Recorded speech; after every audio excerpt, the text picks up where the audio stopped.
Jadi cukup panjang sejarah Bawaslu atau pengawas pemilu ini mengawasi hajatan demokrasi di negara kita. Tentu Bapak Ibu yang saya hormati serta peserta SKKW yang terhormat, perubahan nama ini juga perubahan juga terhadap kewenangan-kewenangan Bawaslu, mulai Panwaslak, Panwaslu sampai Bawaslu ini. Yang terakhir, Bawaslu ini pada pemilu 2019 diberikan kewenangan oleh undang-undang untuk menangani dugaan pelanggaran administratif, untuk melakukan pemeriksaan dan menyidangkannya melalui pemeriksaan melalui persidangan sehingga menghasilkan output putusan. 2019 kemarin Bawaslu Jawa Timur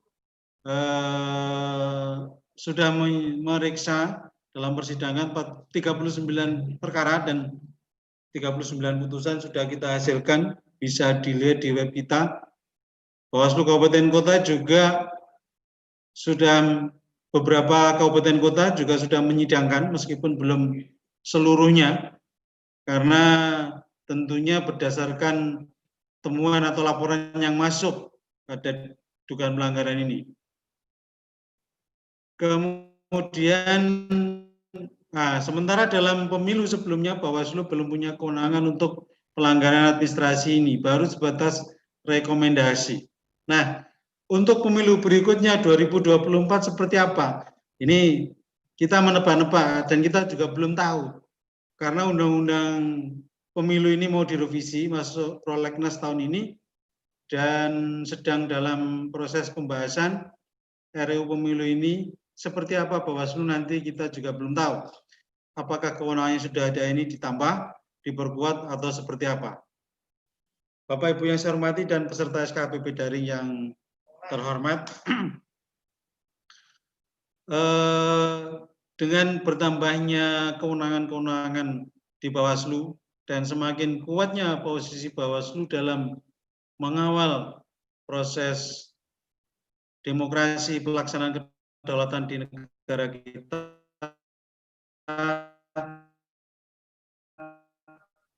sendiri tetapi juga butuh support dari masyarakat, dan kami di Bawaslu membuka pintu selebar-lebarnya untuk memproses semua laporan dugaan pelanggaran yang masuk kami.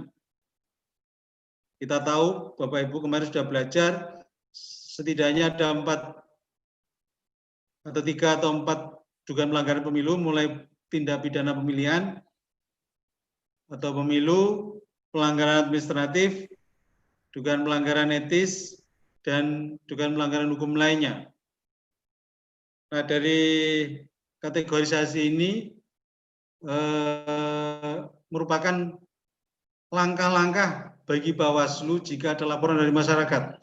Mungkin ketika masyarakat melaporkan dugaan pelanggaran ke Bawaslu, dia belum tahu ini masuk kategori pelanggaran apa.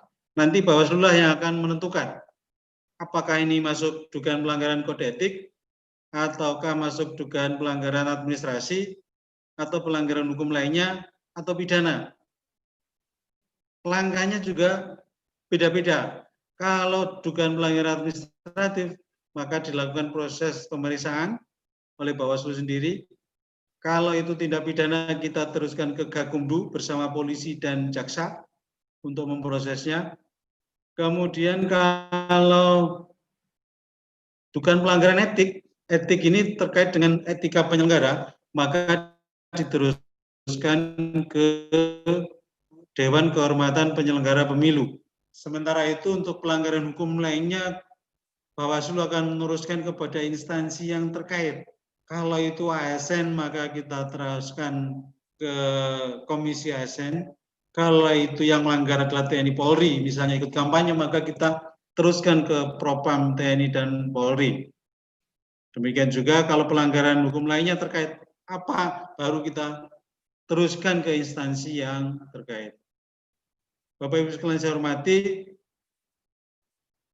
dengan sekolah kader ini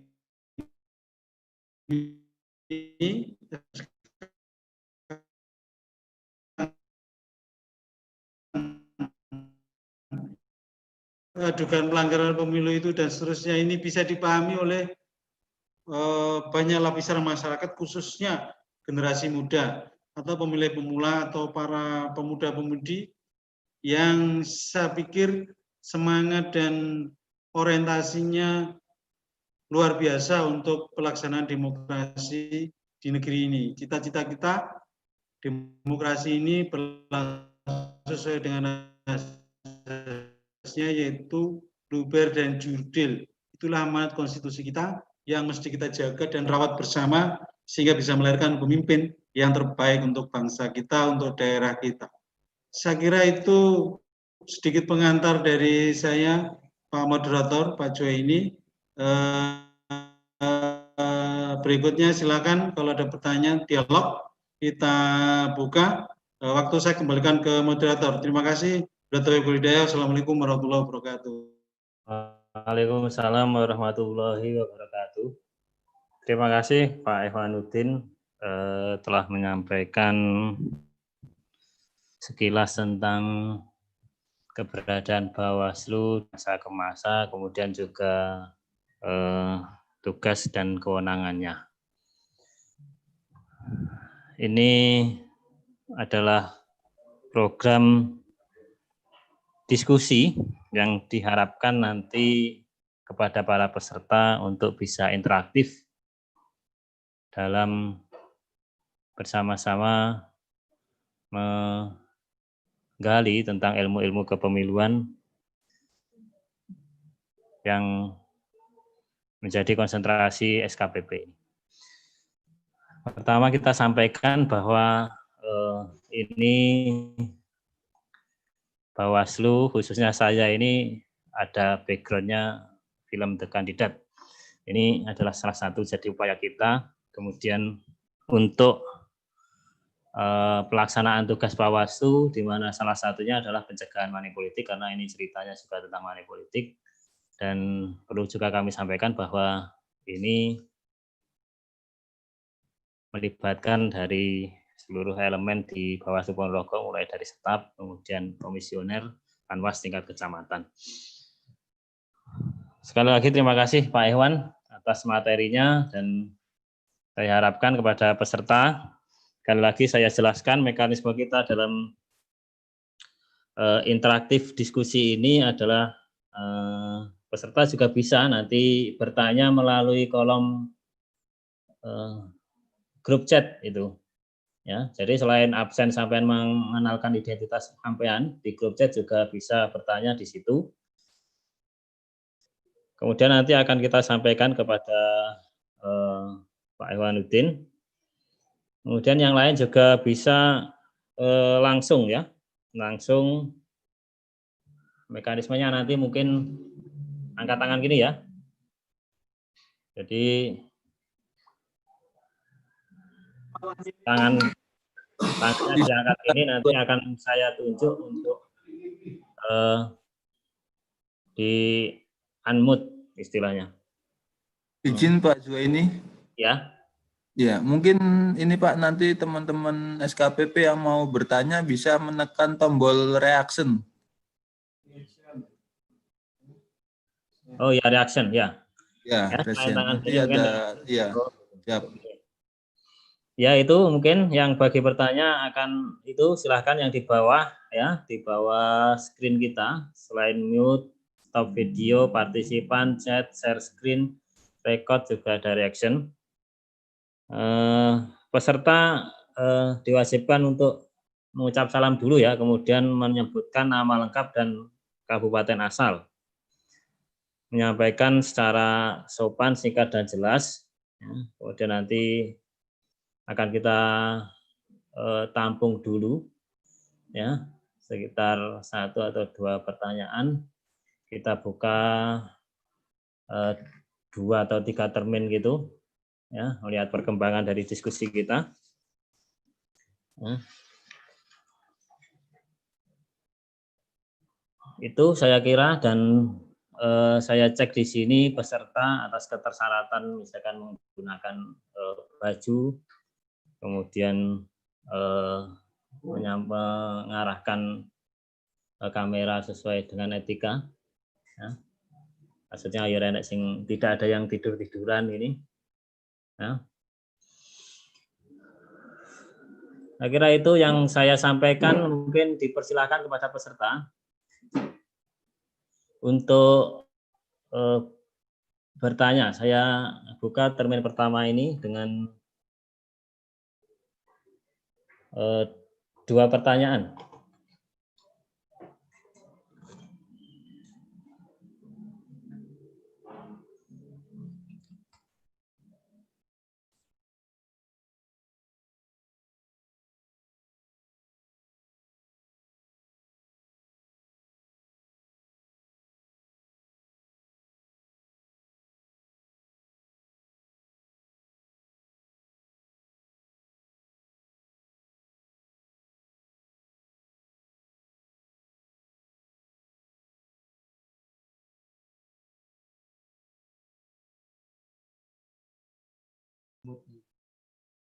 Terima kasih kepada yang sudah bertanya.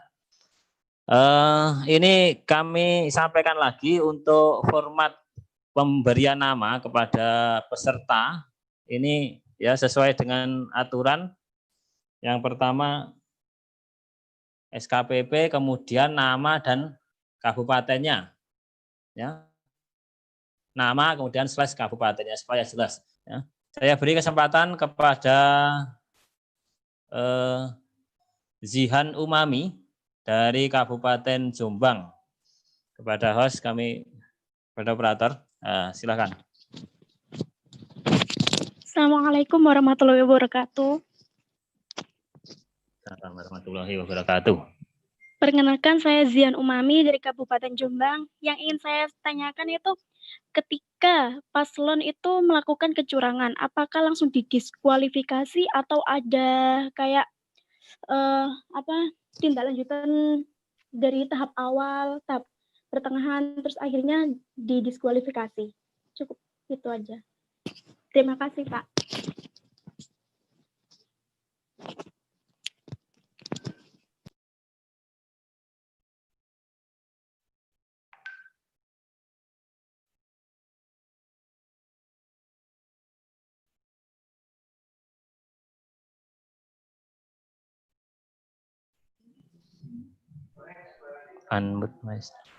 Dipastikan kepada peserta untuk memformat namanya dengan benar ya, yaitu nama kemudian kabupatennya. Ya.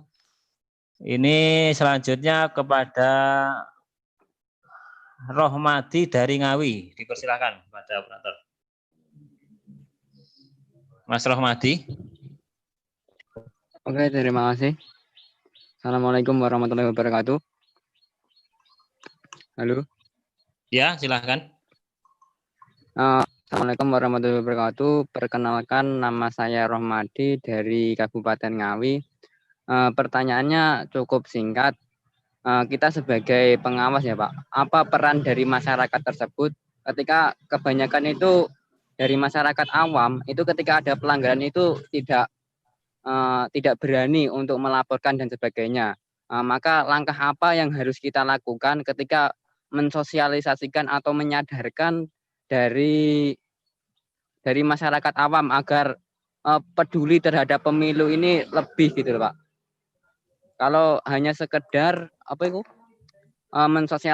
mensosialisasikan di forum-forum tertentu itu saya rasa tidak akan menumbuhkan, karena kebanyakan masyarakat awam itu ketika mau memilu, ketika ada uangnya, ketika tidak ada uangnya maka tidak memilih atau acuh tak acuh terhadap pemilih itu sendiri. Cukup sekian, terima kasih. Wallahul muwaffiq ila aqwamit thoriq. Wassalamualaikum warahmatullahi wabarakatuh. Ya, terima kasih.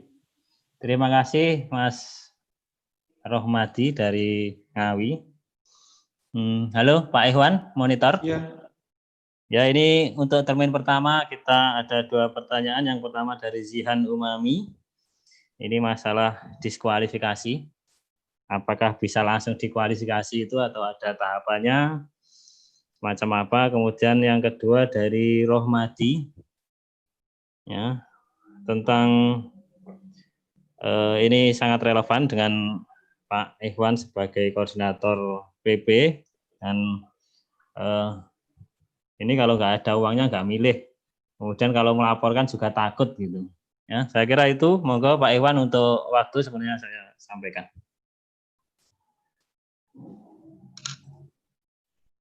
Terima kasih pada para penanya.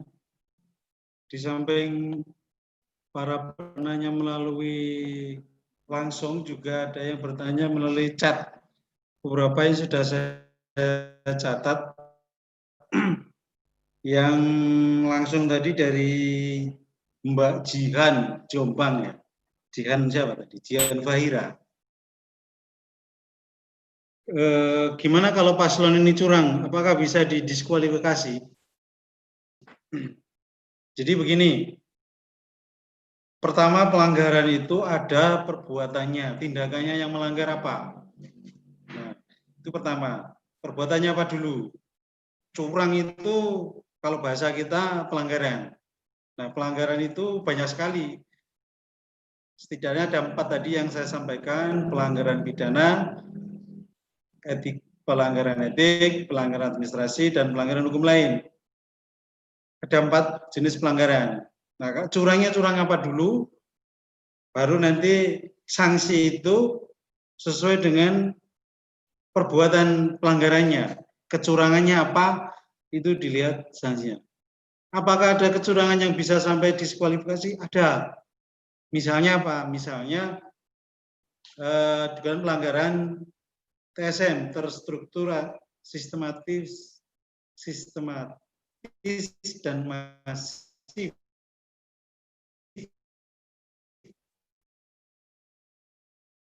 Berat karena harus terbukti di kalau pemilu itu di separuh wilayah. Nah, ini kemarin waktu Pilpres ini timnya Prabowo yang melaporkan ke Bawaslu RI terkait dugaan pelanggaran TSM-nya paslon Jokowi.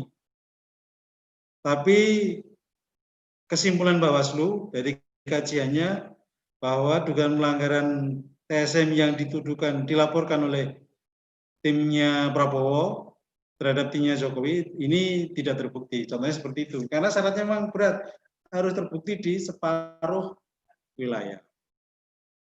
Nah, itu contoh sanksi diskualifikasi atau pencoretan. Kemudian dari Mas Romadi Ngawi, tadi sempat terputus, cuma saya menangkapnya begini, masyarakat ini acu tak acu kalau nggak ada uang, lek gak disangoni gak budal, boso apa Mataramannya begitu. Gak ono sangune, gak ono amplope, gak budal. Di satu sisi mau melaporkan takut, apalagi kalau di pilkada itu yang menerima juga bisa kena. Terus bagaimana ini? Pertama, memang tugas untuk melawan money politik ini tugas tidak hanya Bawaslu, tapi juga seluruh elemen bangsa yang lain. Sama-sama melakukan pendidikan politik kepada rakyat. Bahwa demokrasi itu jangan dicederai dengan politik uang. Dan seterusnya, dan seterusnya. Ini yang terus kita lakukan. Bawaslu sudah melakukan apa? Kita sudah melakukan pencegahan. Kita sudah membuat sosialisasi tentang pencegahan politik uang. Kita sudah bikin kampung anti money politik, anti politik uang, kampung APU namanya. Di seluruh kabupaten kota di Jawa Timur sudah ada, meskipun belum seluruh desa, tetapi kita sudah memulainya dan jumlahnya terus bertambah. Terus seperti Bawaslu Ponorogo yang kemarin tanggal 8 hari Senin itu melaunching film The Candidate. Ini juga bagus. Ini bagian dari upaya pendidikan kepada para pemilih atau kepada masyarakat tentang bahaya atau apa ya, negatif dari politik uang ini. Termasuk untuk caleg. bahwa masyarakat selamanya nggak bisa dibeli dengan uang. Semakin lama juga semakin ada titik jenuh di masyarakat. Cerita tentang kandidat ini, ada kandidat yang seluruh hartanya itu digunakan untuk membiayai pencalekannya. Tim suksesnya dikasih uang banyak sekali, tapi gagal tidak terpilih karena dia hanya mengandalkan uang. Itu bahwa uang bukan segala-galanya, pesannya itu. Kemudian ada pertanyaan lewat chat, saya jawab langsung Pak Ju ya. Beberapa sudah saya catat. Halo Pak Ju.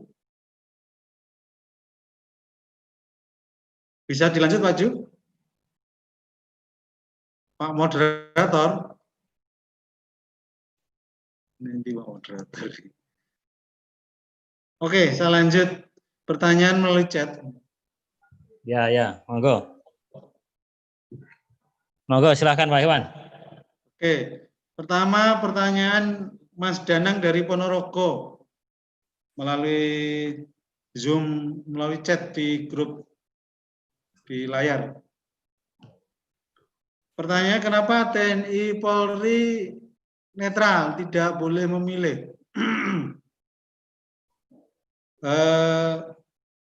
Larangan TNI memilih itu di undang-undang.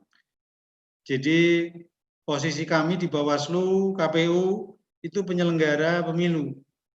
Penyelenggara pemilu itu melaksanakan undang-undang. Nah, kalau menjawab ini lebih tepat sebenarnya oleh DPR. Kenapa di undang-undang ini polisi dan TNI belum diberikan hak memilih? Sampai kapan? Nah, ini yang kita belum tahu. Tapi yang jelas ini kalau melihat kajian akademiknya, kenapa undang-undang melarang ya? Karena biar TNI Polri ini netral, dia bekerja untuk negara, dia mandiri, independen begitu. Kemudian pertanyaan yang kedua dari Mas Danang di Ponorogo, apa saja pelanggaran yang terjadi di Ponorogo? Nah ini Pak Ju lebih tahu datanya. Tapi kalau selama pemilu kemarin, pelanggaran administrasi itu cukup banyak di Ponorogo, misalnya spanduk, umbul-umbul, atau baliho yang dipasang di tempat yang dilarang. Spanduk yang dipasang melintas, baliho yang dipasang di lembaga pendidikan, di tempat ibadah, nah seperti itu yang pelanggaran administrasi. Kemudian pelanggaran etiknya. Kemarin ada apa enggak di Ponorogo? Nanti Pak Jo yang bisa cerita lebih detailnya. Kemudian pertanyaan kedua melalui grup chat ini dari Mbak Ririn sama Mas Munawir dari Ngawi. Ini pertanyaannya sama, yaitu tentang pelapor yang pelindungan pelapor. Pelapor ini dilindungi apa enggak sih? Begitu.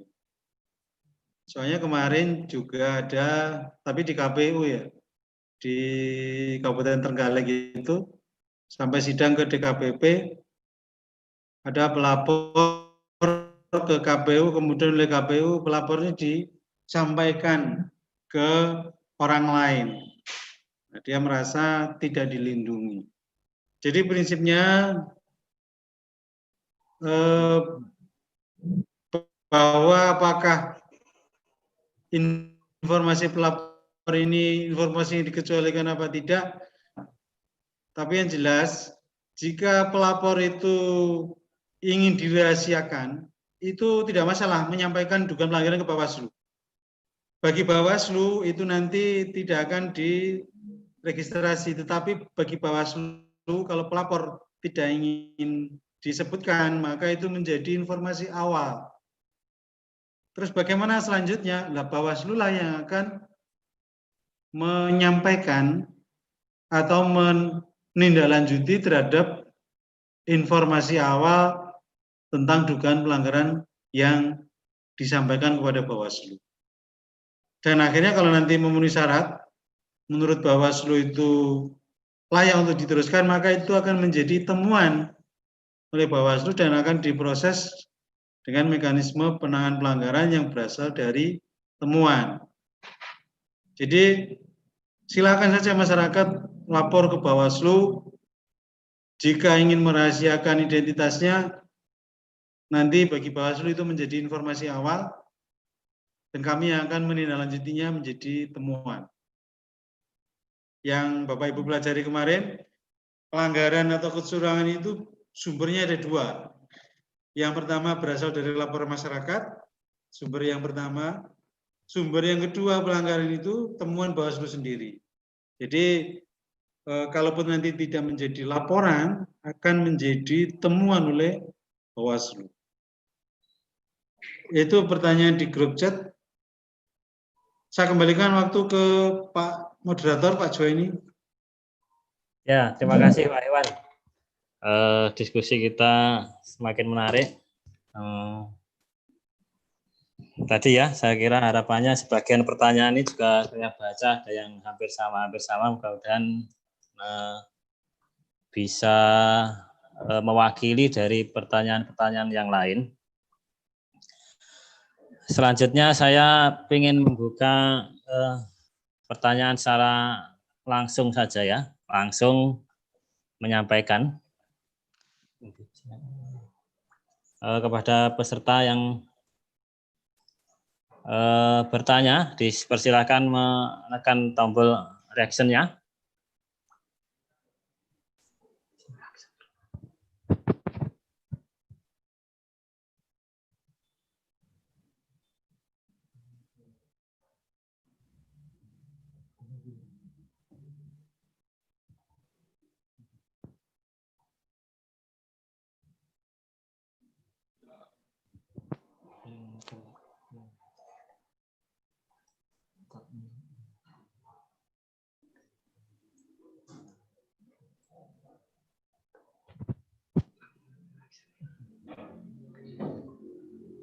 Ya, kepada peserta yang baru bergabung, saya ucapkan selamat bergabung.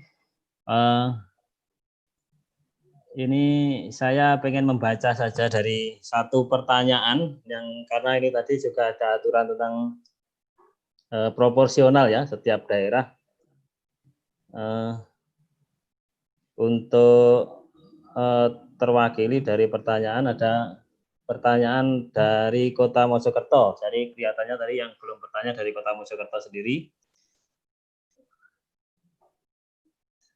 Ya, yaitu pertanyaannya bagaimana pemberian kursi jika kandidat telah disumpah tapi dinyatakan sebagai pelaku pelanggaran pemilihan. Itu mungkin Pak Iwan dari Kota Mojokerto atas nama Ana Dova. Ya. Ana Dova dari Mojokerto menanyakan tentang pemberian kursi, maksudnya mereka sudah dilantik itu, tapi mereka melakukan pelanggaran terhadap etika mungkin yang dimaksud ini. Untuk maksudnya anggota legislatif ya? Ya.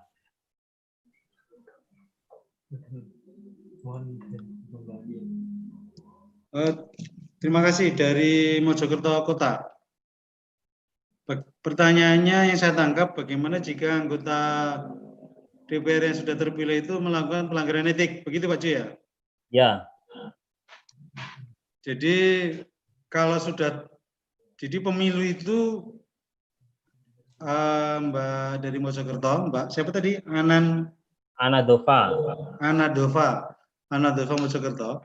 Pemilu itu ada tahapannya. Ada mulai tahapan, ada akhir tahapan. Kapan awal tahapan itu?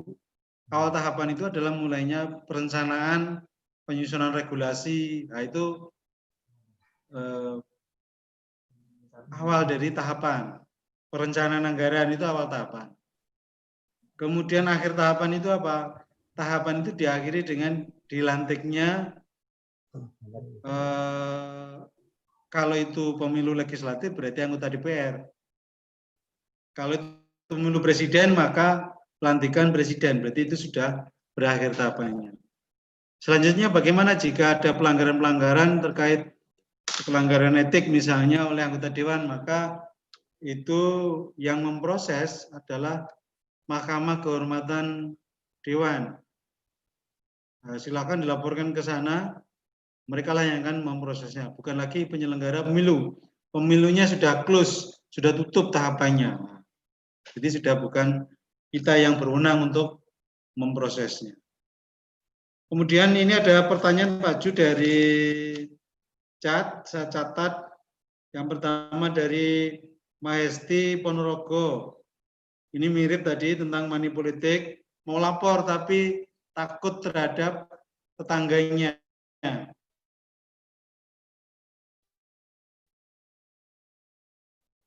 Ya, sekali lagi, kalau takut melaporkan, sampaikan saja informasi itu dugaan pelanggaran Bawaslu dan tidak usah disebut tentang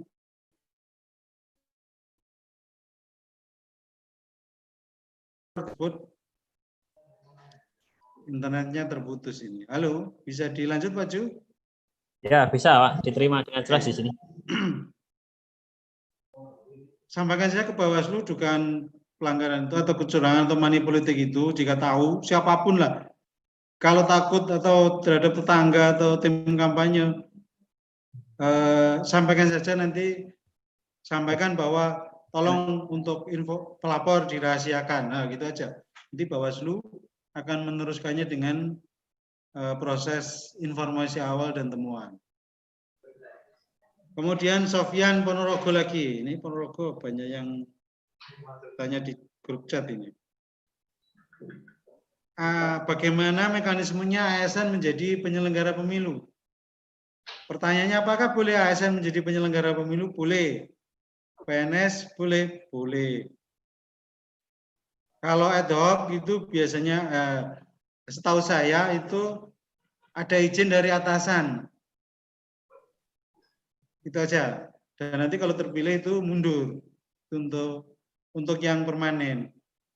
Atau ya sekarang mundur karena tidak boleh waktu tidak harus penuh waktu. Tapi untuk ad hoc mulai PPK, Panwascam dan seterusnya itu bisa, tapi ada biasanya diminta izin dari atasan. Kemudian dari Nur Komari Jombang, ini pertanyaannya menarik juga, tentang kampanye di media sosial ini bagaimana? Dan kalau ada pelanggaran-pelanggarannya di medsos, bagaimana juga? Terima kasih Mas Nur Komari dari Jombang. Kampanye itu diatur dalam PKPU kampanye. Nah, tiap peserta pemilu itu dibolehkan kampanye di medsos, tetapi akun yang berkampanye harus didaftarkan di KPU. Ada batasan maksimalnya, seingat saya 2 ya. 2 atau berapa ya. Nah, pertanyaannya adalah, akun yang didaftarkan 2, yang melakukan kampanye itu bukan akun itu. Nah, ini bagaimana? Tentu Bawaslu juga melakukan pengawasannya berdasarkan regulasi yang ada. Kalau selama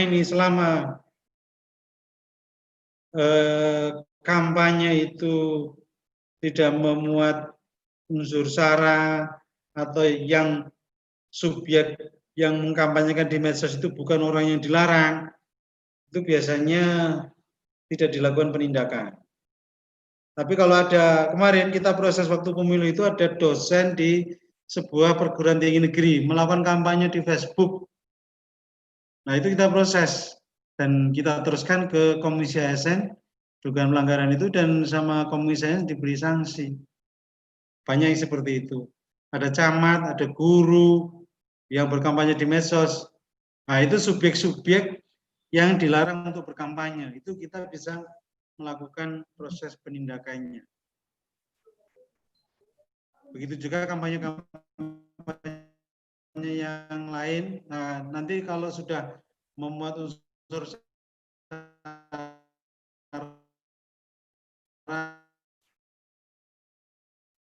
kebencian dan lain-lain. Itu nanti polisi yang sudah akan proses. Memang menurut saya regulasi tentang kampanye ini perlu dirubah sehingga ini lebih rigid lagi aturannya, karena semua orang sekarang, apalagi masa pandemi ini, kampanye disarankan melalui media daring. Saya yakin nanti peraturan kampanyenya juga akan lebih rigid tentang aturan-aturan bagaimana kampanye di media daring. Nah, setelah itu baru nanti setelah PKPU-nya lahir, Bawaslu-nya pasti akan keluar bagaimana mengawasi tahapan kampanye melalui media daring. Saya kira begitu Mas Nur Komari. Jadi kalau Mas Komari melihat di medsos ini ada kampanye hitam, kampanye pencurian sara, atau pihak-pihak yang dilarang untuk berkampanye, melakukan kampanye di medsos, silakan dilaporkan saja. Ya. Saya kira begitu Pak Ju, saya kembalikan ke moderator. Terima kasih Pak Iwan. Ini ada beberapa reaction. Saya berikan kepada, mungkin kami persilahkan ya kepada untuk Kota Mojokerto ya, atas nama Fadil Muhammad. Tadi saya di Japri kok yang diberi kesempatan tanya cewek-cewek saja. Ini coba Fadil Muhammad, dipersilahkan untuk di-unmute.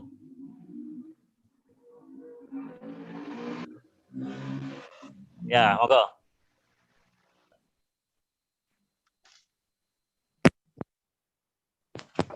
Baik Pak, terima kasih. Assalamualaikum warahmatullahi wabarakatuh. Waalaikumsalam. Ini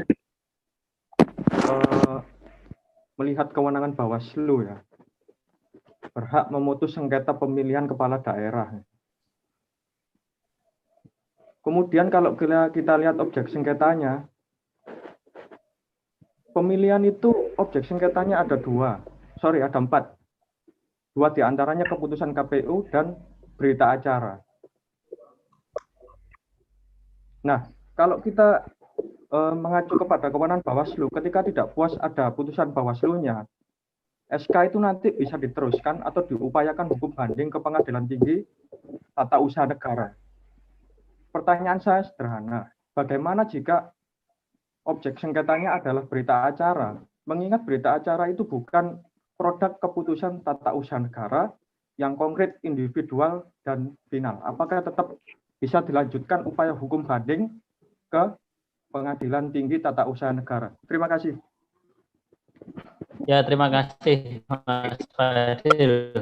Pertanyaannya ini masalah sengketa tentang ya digugat tadi di ya, harusnya tentang berita acara. Saya pengen satu lagi penanya. Ini dari Ponorogo ya. Saya persilahkan untuk unjuk gigi di kamera ini atas nama Laras N. Fitriani. Ya, Laras N. Fitriani. Iya, terima kasih kesempatannya. Mohon maaf, suara saya terdengar? Ya, terdengar. Iya, tadi kan disampaikan oleh Bapak yang dari Pemprov Jatim terkait adanya sosial media yang akan digunakan nanti kan ke depannya pakai daring gitu ya. Sosial medianya salah satunya mungkin saya sebutkan yaitu Instagram. Nah, bagaimana kita tahu bahwa Instagram tersebut atau misalnya Facebook tersebut atau Twitter tersebut itu sudah terdaftar di Bawaslu atau di KPU. Jadi kita tahu bahwa sosial media tersebut itu sudah terdaftar gitu. Bagaimana kita tahu? Terus untuk yang kedua saya mau bertanya perihal mungkin ini agak jauh dari pertanyaan pertama terkait pemilihan cepat atau quick count. Itu apa termasuk bagian dari pengawasan Bawaslu atau bukan? Begitu. Terima kasih. Ya, terima kasih Dek Laras. Tapi kameranya kurang ke bawah, Mas. Jadi kan enggak bisa lihat. Kameranya bisa di bawah kan? Nah, itu Pak Iwan ada 2 pertanyaan. Tadi yang pertama mengenai penyelesaian sengketa, yang kedua ini dari Mbak Laras. Oh, sudah di-unmute katanya. Dari Mbak Laras ini bertanya tentang sosmed itu kita cek terdaftar atau tidaknya, ya gimana caranya gitu ya. Kemudian mengenai quick count, apakah itu masuk regulasi di dalam pemiluan atau tidak. Itu Pak Iwan, nanti kita akan diskusi sampai jam secukupnya ya, sampai insya Allah jam 11.30. Sekali lagi kami sampaikan bahwa pemateri kita ini Bapak Ihwanuddin Alfianto. Ini adalah Divisi Penanganan Pelanggaran dari Bawaslu Provinsi Jawa Timur. Monggo Pak Iwan.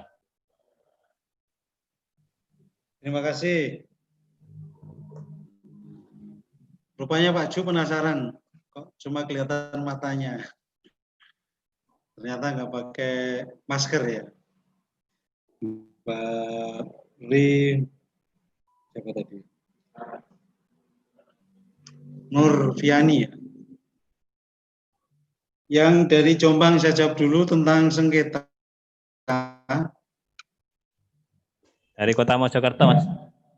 Ya, dari Kota Mojokerto. Mas siapa tadi? Fadil Muhammad. Laura Fadil Fadil. Muhammad. Fadil. Ini pertanyaannya bagus ini. Ya, memang gitu. Kita kemarin di awal tahun kemarin kita juga koordinasi dengan PT UN tentang ya bagaimana yang disengketakan Bawaslu itu juga bisa diproses, karena jika orang tidak puas larinya ke PT UN. Konsepnya begini, Mas Mojokerto ya, Mas Fadil. Ini orang tidak puas, ya. Orang tidak puas atas keputusan KPU. Nah, keputusan KPU itu tidak semuanya tertuang dalam keputusan. Ada berita acara, misalnya tentang berita acara pemeriksaan calon, itu KPU cuma mengeluarkan berita acara, dia tidak puas, ada proses yang dilanggar, misalnya, atau ada apalah pokoknya. Kemudian dia ke Bawaslu mengadu, mencari keadilan ke Bawaslu. Saya didolimi oleh KPU. Tidak mungkin Bawaslu akan menolak atau tidak memproses dari laporan sengketa ini. Sehingga Bawaslu juga memasukkan berita acara itu masuk bagian dari objek. Karena tidak seluruh keputusan KPU itu dimuat atau dituangkan dalam bentuk cap atau keputusan. Nah, terus bagaimana? Ya kita terus berkoordinasi dengan pengadilan, dan juga kita mencari apa ini? Kita juga sedang memetakan, ini kan per Bawaslu-nya mau dirubah. Saat ini sedang kami godok terkait dengan problematika seperti ini dalam sengketa, termasuk juga dalam penanganan pelanggaran. Ini banyak masukan, kami diminta oleh Jakarta, oleh Pusat Bawaslu RI untuk revisi terhadap Perbawaslu, baik itu tentang sengketa, penanganan pelanggaran, pengawasan, dan macam-macam. Ini menjadi bagian yang juga kita pikirkan. Di satu sisi bagaimana orang mencari keadilan, orang yang tidak puas, ini bisa tersalurkan ketidakpuasannya melalui mekanisme yang legal. Sementara itu yang bisa saya jawab dari Kota Mojokerto. Kemudian yang kedua dari Mbak Nurfiani. Tadi gimana Pak Ju, saya kok lupa pertanyaannya. Dari Mbak Laras, Mbak. Dek Dari Laras. Ponorogo. Laras ya, Mbak Laras. Ya, Laras ini bertanya tentang untuk memastikan bahwa IG, sosmed IG itu terdaftar di kampanye. Oh ya, saya ingat. Kemudian yang kedua mengenai quick count. Apa? Yang kedua tentang quick count itu apa masuk ke regulasi penyelenggaraan? Oh ya, terima kasih. Regulasi kampanye itu di KPU, termasuk bagaimana kampanye di medsos yang saya ceritakan tadi.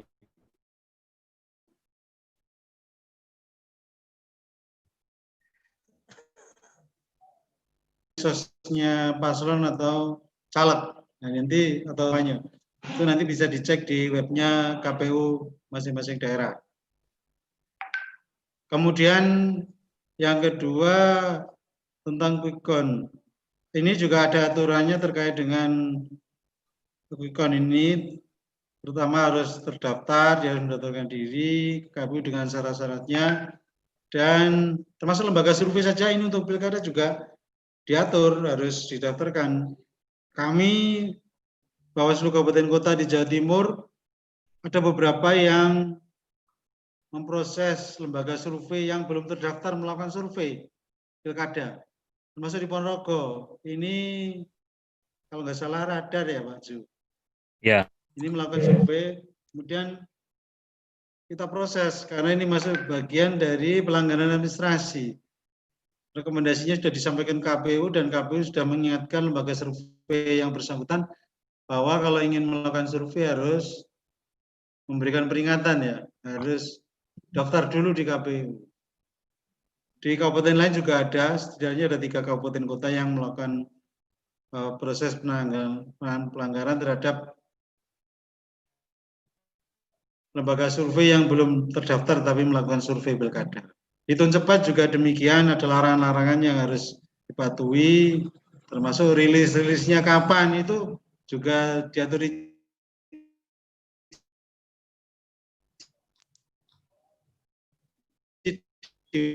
misalnya itu bagian dari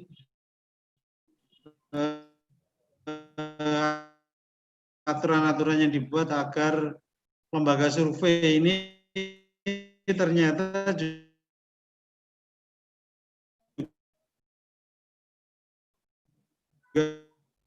bisa dikamat, sehingga harus setelah coblosan. Kemudian dari chat ini juga banyak Pak Ju yang masuk, saya belum mencatat semuanya. Ya, tapi kita setidaknya boleh saya jawab ini 1-2. Ada ya, pertanyaan yang menarik ini tentang foto. Nah, ini ada pertanyaan tentang foto. Foto itu bisa dipahami ya, foto itu apa ya? Penjudi. Ayo siapa sih menang? Calon A atau calon B? Nah, foto ini tentu juga mempengaruhi pemilih agar pemilih ini sesuai dengan tebakannya, begitu kira-kira. Seperti yang di pilihan kepala desa itu, yang paling berpengaruh itu adalah foto. Apakah bisa dijerat? Pertanyaannya bagus ini menurut saya. Pertanyaan lain juga bagus, ini juga bagus. Bahwa kalau di Undang-Undang Pemilu ini agak kesulitan ya, karena subjek pelaku pelanggaran hukumnya ini dibatasi kalau di Undang-Undang Pemilu. Nah, setiap orang itu hanya pada hari H. Kalau pada masa kampanye, masa tenang itu bukan setiap orang. Tapi kalau di Undang-Undang Pilkada ini lebih luas jangkauannya. Setiap orang. Jadi siapapun yang memberikan uang kepada pemilih, materi atau janji untuk memilih seseorang atau paslon atau untuk tidak menggunakan hak pilihnya, itu bisa dijerat. Jadi foto pun itu juga bisa dijerat. Buktinya apa nanti? Ya, tentu dari bukti dia memberi itu apa, kalau uang berarti ada uangnya. Kalau barang ada barangnya. Kemudian bentuk ajakannya seperti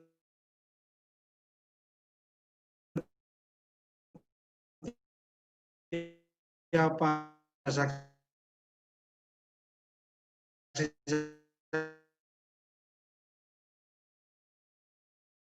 klaim kita ketika mengungkap politik uang. Seringkali masyarakat protes, Bawaslu ini gimana ini, politik uang banyak kok nggak ada yang ditangkap begitu.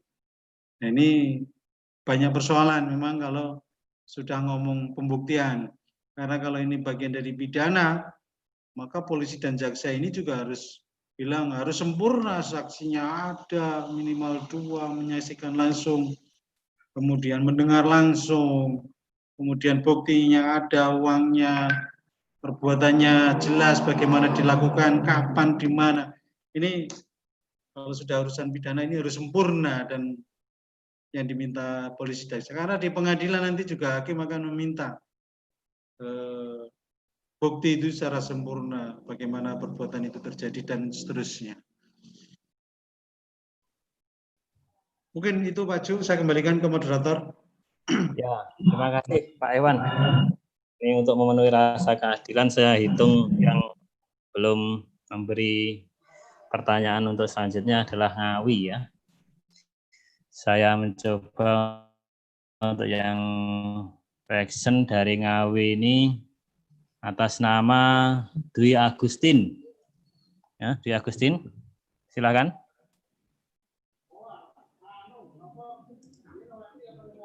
Dwi Agustin, bisa didengarkan suara saya?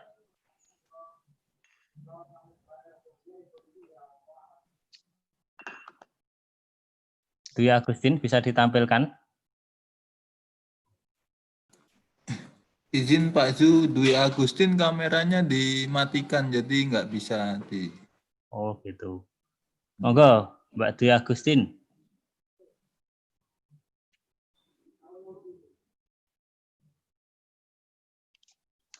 Yang lainnya mungkin kalau pengen bertanya secara langsung, karena ini pertanyaannya bagian besar juga di grup chat juga kita sampaikan untuk bisa live di sini. Mbak Dwi Agustin belum bisa menerima suara saya?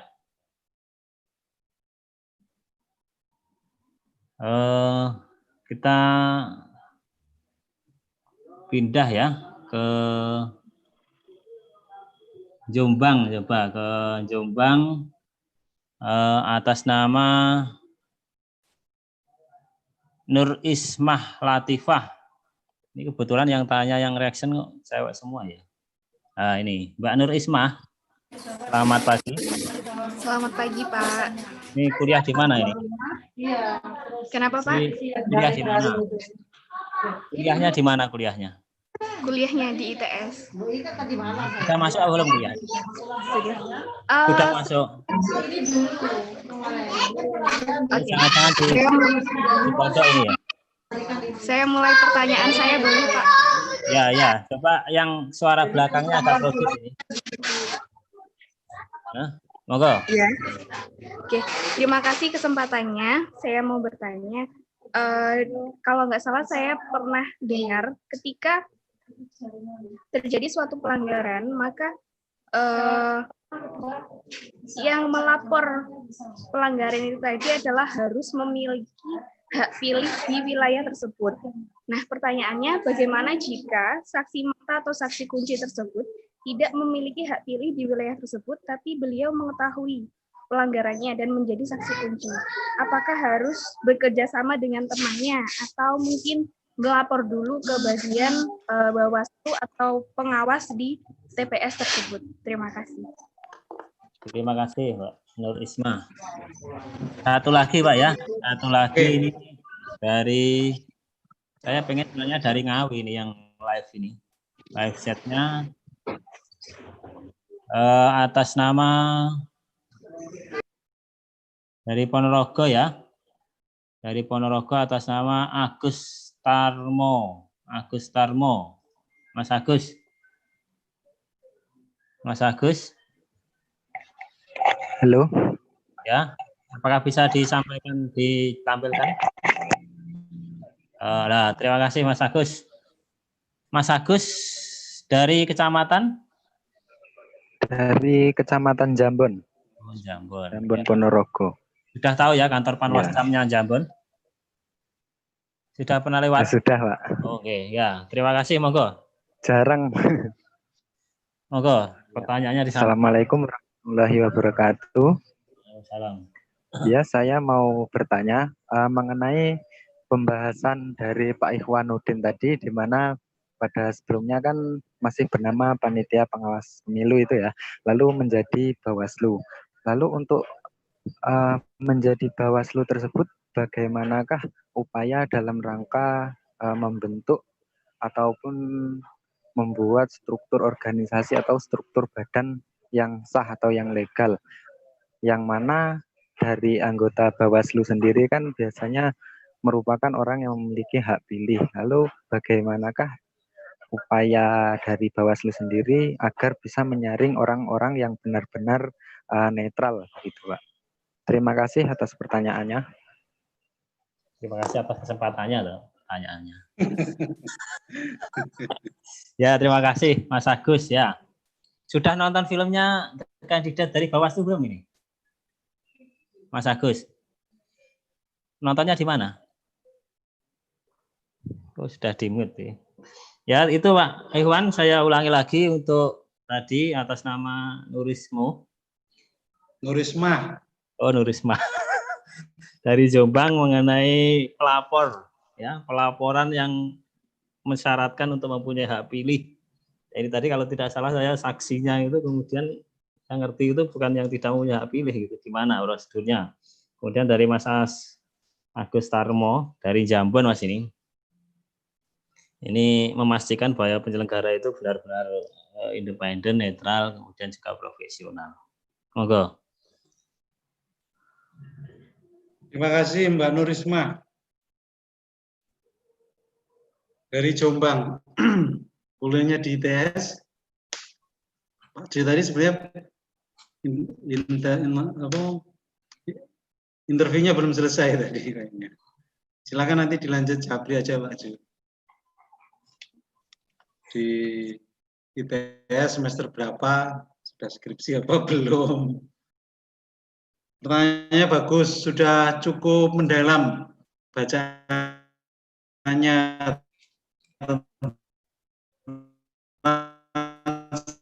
syarat pelapor di undang-undang juga di Bawaslu disebutkan ada 3 yang bisa menjadi pelapor. Yang pertama adalah peserta pemilihan atau pemilu, yang kedua adalah pemantau pemilu atau pemantau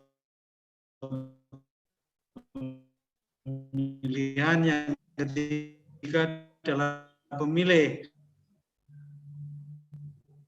Nah, bagaimana?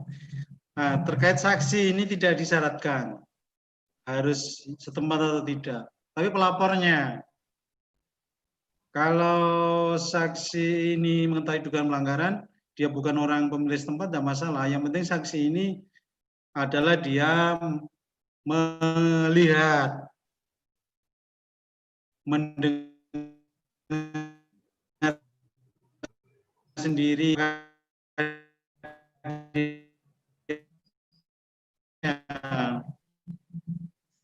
Kalau terkait dengan bagaimana kerjasama ya, kalau yang mengetahui ini saksi, dia orang luar daerah, ya saksinya ini menjadi saksi, pelapornya itu suruh temannya orang setempat untuk melaporkan, itu baru namanya kerjasama. Atau pemantau di situ siapa, dilaporkan pemantau, pemantau melaporkan, atau langsung ke Bawaslu juga nggak apa-apa. Saya kira begitu, banyak cara lah untuk bagaimana syarat formil ini bisa terpenuhi. Yang penting substansi pelanggarannya itu ada, saksi buktinya ada, itu kata kuncinya, materialnya. Yang kedua, Agus Tarmo, Ponorogo lagi ini. Bagaimana memilih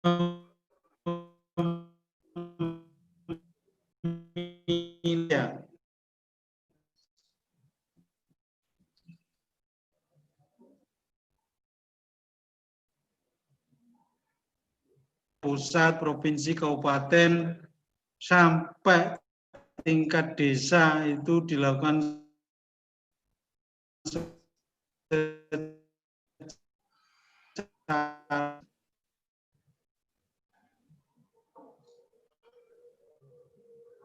kepala desa. Sekarang semuanya buka, siapapun boleh mendaftar, berkompetisi.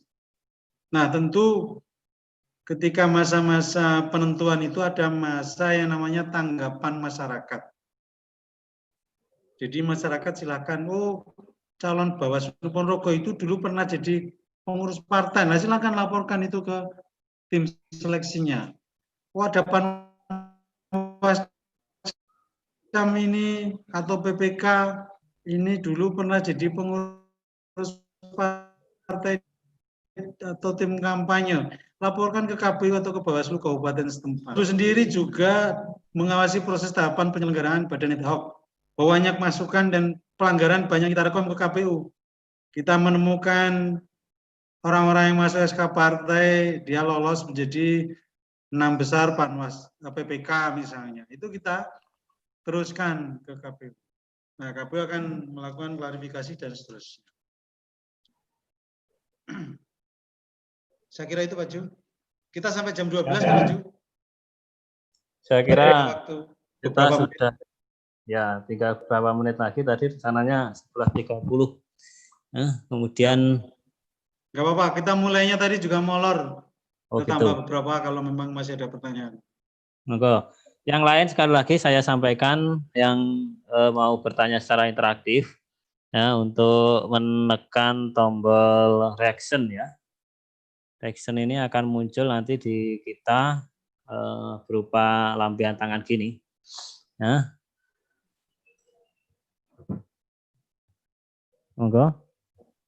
Khususnya dari Ngawi mungkin ya.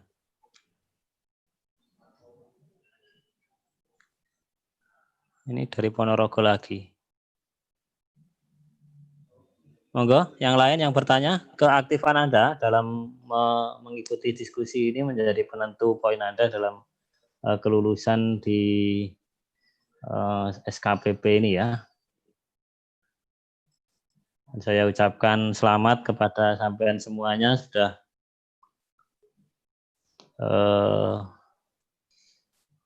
memasuki tahapan selanjutnya. Ya, ini kepada Mas Randy Ardi Ngawi dari yang berbaju revisi. Dipersilahkan, monggo operator.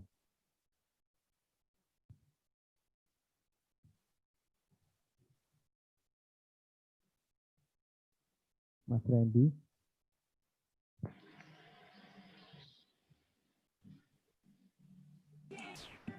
Izin Pak Zu, tadi atas nama siapa Pak? Atas nama Randy. Randy Ngawi. Ngawi. Oh hilang. Ya, terima kasih atas kesempatannya. Sebelumnya Assalamualaikum warahmatullahi wabarakatuh. Dari SKPP Ngawi, di sini saya ingin bertanya terkait pernyataan Pak Ikhwanuddin tadi, divisi penanggulangan pelanggaran ya. Yang tadi Bapak katakan terkait upaya Bawaslu untuk mencegah money politik, itu kan salah satunya dengan mengadakan kampung apu ya Pak. Nah, saya penasaran Pak, keefektifan dari diadakannya kampung apu itu atau kampung anti politik uang itu seperti apa? Kemudian sejauh mana sih kampung itu bisa mensosialisasikan kepada masyarakat awam terkait pelanggaran pemilu, khususnya money politik? Seperti itu. Terima kasih.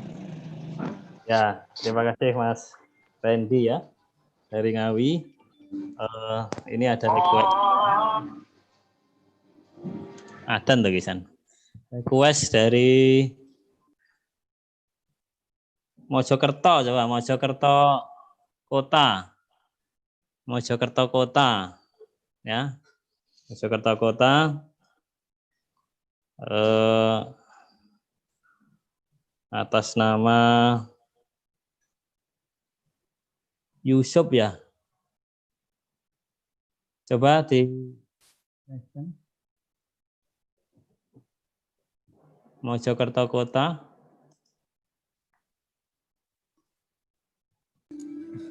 Izin Pak Zu, ini ada 2 Yusuf yang mana Pak?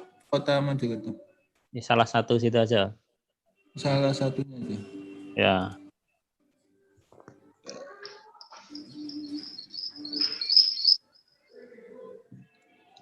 Assalamualaikum warahmatullahi wabarakatuh.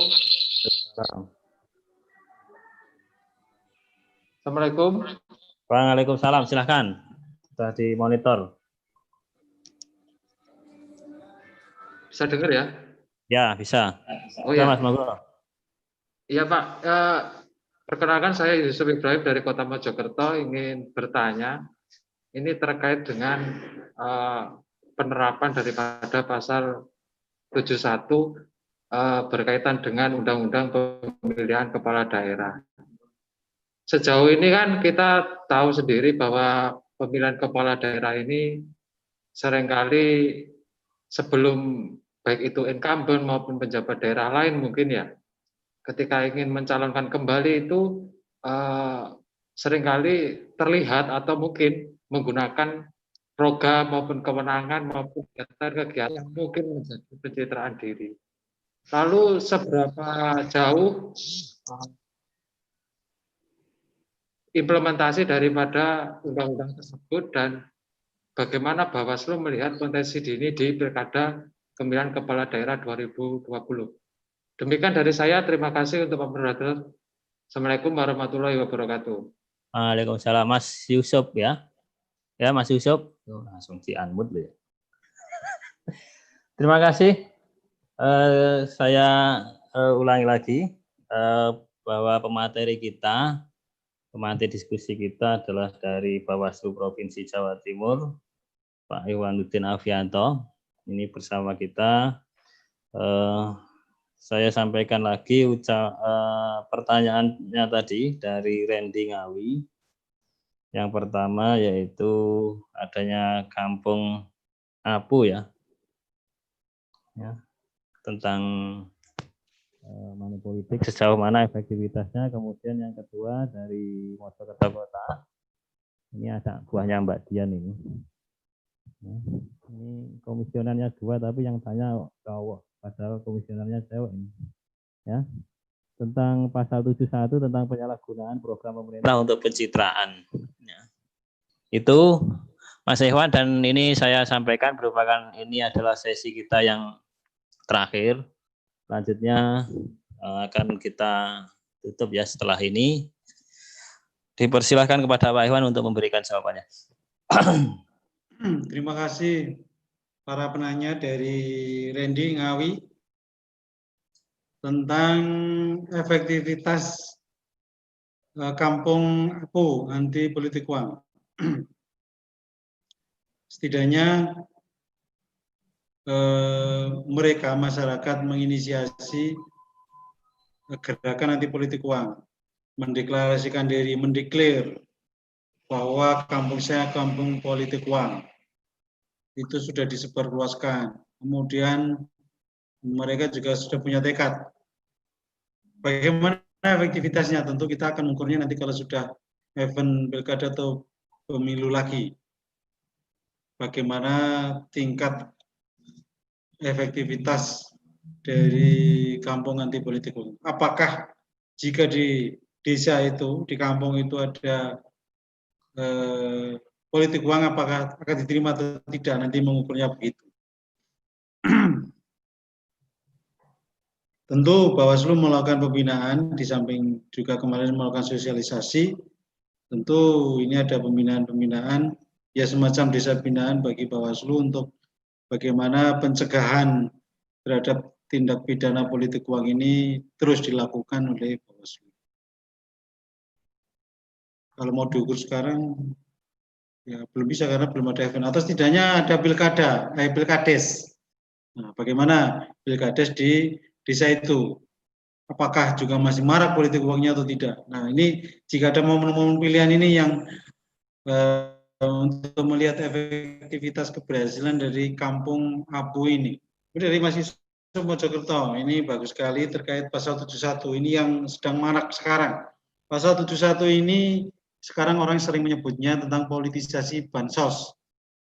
Karena di situ ada 5 atau 6 ayat yang salah satunya bagaimana petahana ini menggunakan program kewenangan dan anggarannya untuk dirinya sendiri, untuk yang menguntungkan. Jadi pasalnya itu adalah petahana yang menggunakan program kewenangan dan anggaran yang menguntungkan salah satu pasangan calon.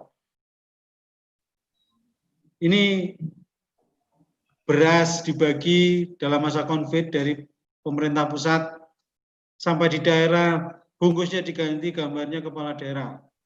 Ini di Klaten, di Jawa Timur juga ada di Jember. Terus bagaimana penanganan pelanggarannya? Ini sudah sering kita bahas di tingkat workshop maupun diskusi-diskusi, baik dulu sebelum pandemi maupun setelah pandemi ini, perlu dilihat kalau di Undang-Undang Pilkada, keterpenuhan unsur itu menjadi penting untuk melihat pelanggaran itu memenuhi unsur atau tidak. Itu disebut pelanggaran itu kalau memenuhi unsur. Nah, unsur di sini petahana, ada petahananya, melakukan, iya melakukan. Perbuatannya terjadi, terbukti. Tetapi dalam unsur berikutnya menguntungkan pasangan calon. Pasangan calonnya mana? Belum ada. Nah, ini menjadi tidak memenuhi unsur. Bawaslu kesulitan menjerat. Terus bagaimana ini? Nah, ini yang kita mencoba mencari terobosan.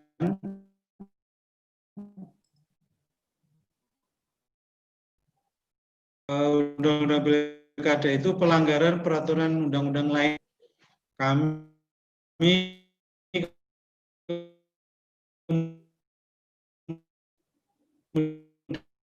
kepala daerah ini bukti, maka jadikan dugaan pelanggaran politisasi bansos itu kepada Kemendagri, juga kepada DPRD setempat, karena mereka lah yang berwenang untuk menelusuri, memeriksa dan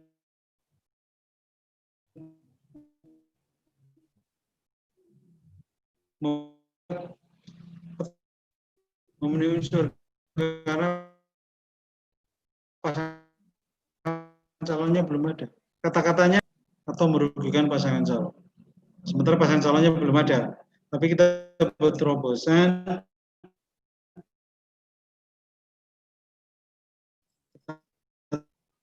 cari cara bahwa itu melanggar dan sanksinya bagaimana ya terserah dari Kemendagri memberikan sanksi. Kemarin waktu RDP dengan Komisi 2 Mendagri, Pak Tito, Pak Mendagri sudah menyampaikan bahwa silakan dilaporkan ke Kemendagri, diteruskan ke Kemendagri, nanti Irjen Inspektur kami yang akan menelusurinya. Sanksinya bisa macam-macam sesuai dengan undang, sangat parah terjadi. Ada sanksi pencabutan beberapa wewenang, ada sanksi peringatan dan lain-lain. Selama ini Bawaslu sudah beberapa melakukan penerusan ke Kemendagri, tetapi hasilnya ini belum ada. Kalau yang di KSN sudah banyak yang diputus bersalah dan diberi sanksi, tapi yang di Kemendagri ini masih baru dikirim oleh beberapa Bawaslu daerah, tapi belum ada kabar tindak lanjutnya seperti apa. Kemudian sebelum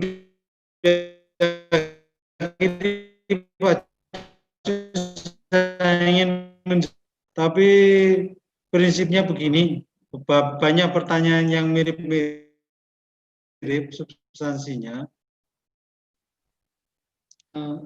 tentang money politik ini juga ada lagi. Jadi sekali lagi untuk pilkada pemilu itu ada batasan, karena ini ada tahapannya dibatasi oleh waktu. Kalau sesuatu itu terungkapnya setelah pemilihan selesai, oh ternyata terbukti melakukan money politik, ya selesai sudah, karena sejak diketahuinya dugaan pelanggaran itu 7 hari. Nah, ini kan berarti harus masih kondisi hangat, masih dalam tahapan lah kira-kira begitu. Kalau nggak dibatasi, ya nggak bisa karena regulasinya membatasi. Kemudian, kalaupun nanti dugaan pelanggaran itu tidak ditindaklanjuti, maka Bawaslu juga akan membuat status laporan, diumumkan status dugaan pelanggaran money politik ini dihentikan dikarenakan tidak memenuhi unsur. Nah, itu diumumkan di papan pengumumannya Bawaslu, pasti diumumkan status dari laporan itu.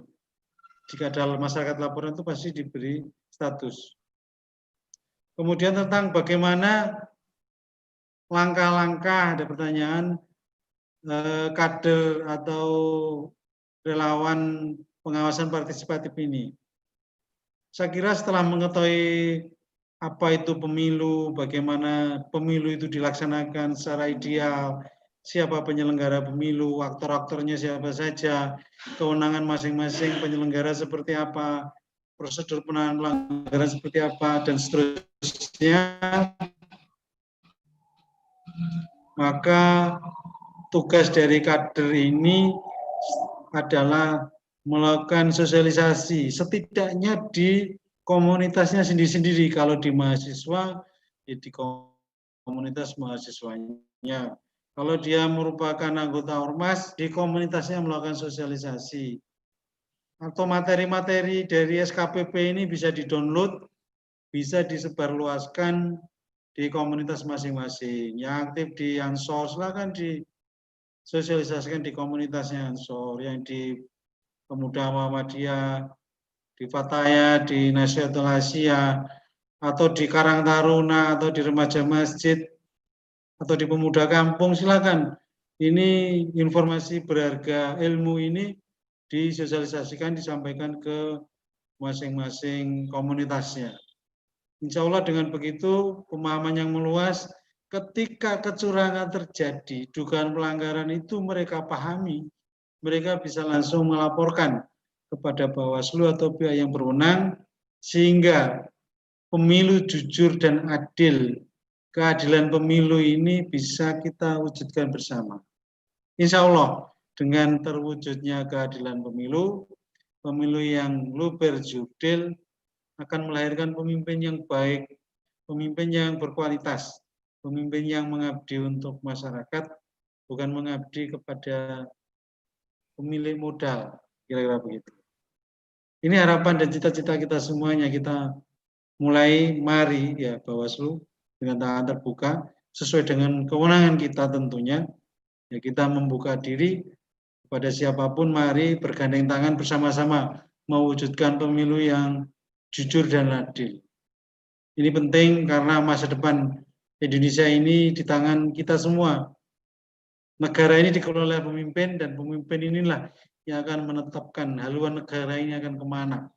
Apakah negara ini akan berpihak kepada masyarakat atau tidak. Ini adalah tugas kita bersama mewujudkan pemilu jujur dan adil. Terima kasih Pak Moderator, Pak Joini. Terima kasih pada peserta SKPP dari Bawaslu Jombang, Bawaslu Kota Mojokerto, Bawaslu Kabupaten Ngawi, dan Bawaslu Kabupaten Ponorogo. Mudah-mudahan sedikit ilmu ini bisa bermanfaat untuk kita semuanya.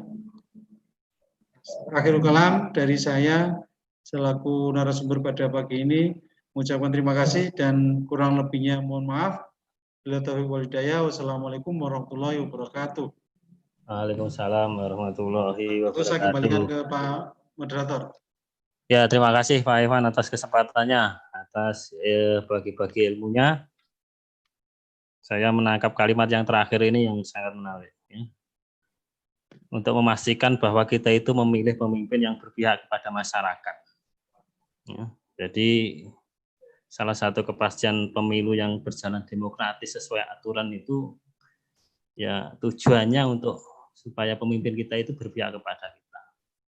Saya melihat banyak ini pertanyaan yang berhubungan dengan politik uang, money politik, partisipasi, pelaporan, bagaimana ya. Ini sebenarnya penumbuhan kesadaran kepada kita bagaimana menumbuhkan bahwa pemimpin kita itu adalah pelayan kita, sehingga ya keperpihakan itu kepada kita. Dan ini menjadi PR kita bersama untuk memastikan ya pengawasan itu tidak hanya dilakukan oleh struktur di Bawaslu sampai ke jajaran PTPS. Ya, bahwa semua orang itu berkepentingan dengan pemilu, semua orang berkepentingan dengan memastikan keberadaan pemilu sesuai dengan regulasi, sehingga ini menjadi tugas kita bersama untuk bisa melaksanakan pengawasan pemilu pada setiap penyelenggaraan. Saya ucapkan terima kasih sekali lagi kepada Pak Iwanuddin, juga kepada Pak Nanang yang kelihatan ini juga memantau, kepada Pak Abjudin Ngawi, dan seluruh bolo-bolonya. Kemudian kepada Mbak Dian ya, Mbak Dian yang di kota Mojokerto yang juga sudah berpartisipasi, yang juga sangat aktif untuk memastikan bahwa pesertanya ikut partisipasi, dan Mas David dari Jombang. Kita dokumentasikan ya ini untuk kepastian absen kita pada forum diskusi ini. Monggo mengambil posisi pose terbaiknya. Ya. Monggo yang belum mengepaskan wajahnya ke foto. Ya. Perhatikan ya kameranya, jangan lupa tersenyum. Ya. Ini kok, lagi gini tangannya, seperti Pak Fiber. Monggo dikeluarkan. Untuk slide pertama dulu. 1, 2, 3. Sudah, terima kasih. Kemudian untuk slide kedua. Banyak ceweknya yang partisipasi. Ya, karena kita keterbatasan waktu. Sudah, yang ketiga. Slide yang ketiga. Slide ketiga.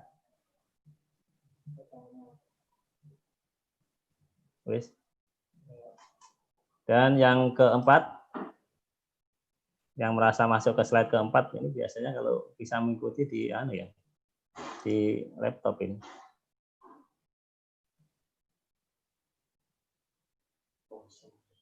Ayo kira-kira sedang. Sudah. Kemudian slide yang kelima. Ya, terima kasih sekali lagi atas partisipasi seluruh pihak atas berlangsungnya kegiatan ini. Semoga ini menjadi keberkahan kepada kita bersama. Saya ucapkan sekali lagi terima kasih. Semoga pandemi ini bisa segera berakhir dan kita insya Allah nanti setiap kabupaten kita dipertemukan. Dan perlu kami informasikan kepada para peserta, ya setelah kemarin itu lolos dari isian untuk materi, juga mendapatkan pulsa dan sudah mendapatkan pulsa semuanya agaknya ini yang ikut ini. Mudah-mudahan nanti juga ada reward lagi setelah kita dinyatakan lolos selain sertifikat yang tentunya dari Bawaslu RI, dan saya kira ini ilmu yang penting untuk menambah ya, rekam jejak kita. Mudah-mudahan juga bermanfaat di kemudian hari. Sekali lagi saya ucapkan terima kasih. Banyak yang bertanya, kemudian juga banyak yang belum bisa menjawab tapi pertanyaan-pertanyaan dari yang sampaikan itu saya kira juga sudah cukup mengukur dari kualitas dari pemahaman sampean tentang kepemiluan. Ini tentunya akan menjadi rekap kami untuk menentukan poin kepada sampean semuanya. Yang foto-foto tadi siapa pakai HP? Sampean ya? Teman kirim ke saya. Terima kasih sekali lagi. Saya ucapkan mohon maaf apabila ada kesalahan, ada kekurangan dari saya. Saya Juwaini dari Bawaslu Kabupaten Ponorogo. Mengucapkan akhirul kalam. Assalamualaikum warahmatullahi wabarakatuh.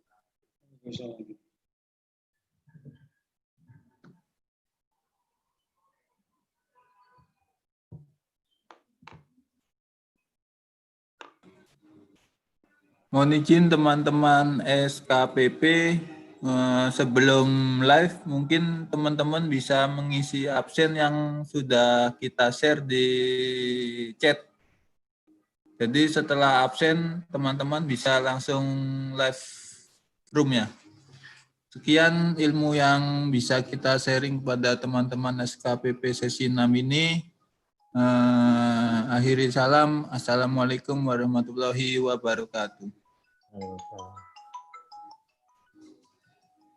Jangan lupa untuk menonton film The Candidate, ya.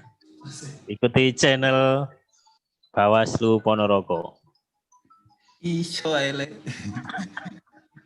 Ini film pertama ya, bukan film pendek ini. Film pertama. Durasi 1 jam tentang cerita pencegahan money politik. Oh, film kedua. Yang pertama film pendek. Mainkan promo. promo. Ayo mainkan deh. Demi apa coba?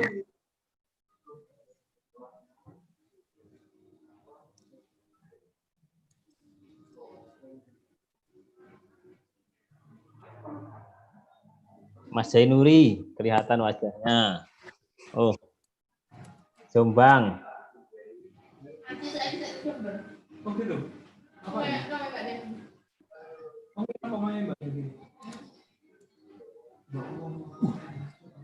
Yo, foto ternyata Mas Zainuri.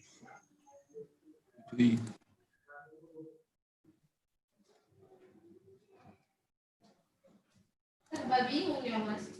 Bisa nggak itu untuk santunan Mas? Karena nggak ada aturan musik ya. Tiga seolah-olah bisa. Tiga seolah-olah dia.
Oh, sangar aku deh. Siwon.